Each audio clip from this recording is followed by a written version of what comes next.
What is the program?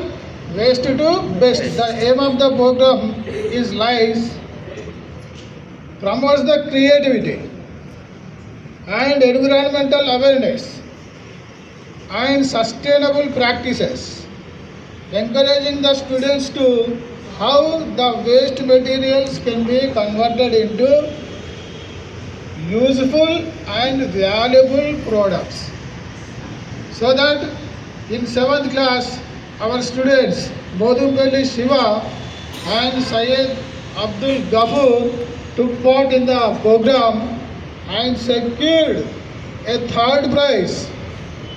Apart from that, a certificate, and each of them secured a 300 rupees cash prize.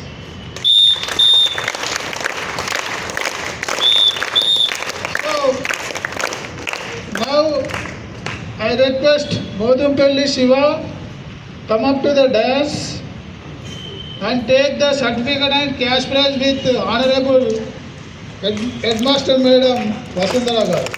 Please join all the teachers in this program. Please come here and join the program.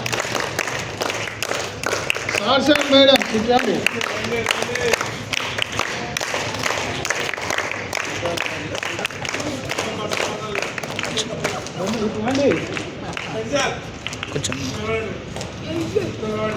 And next, Syed Abdul Ghafoor, come up to the dais.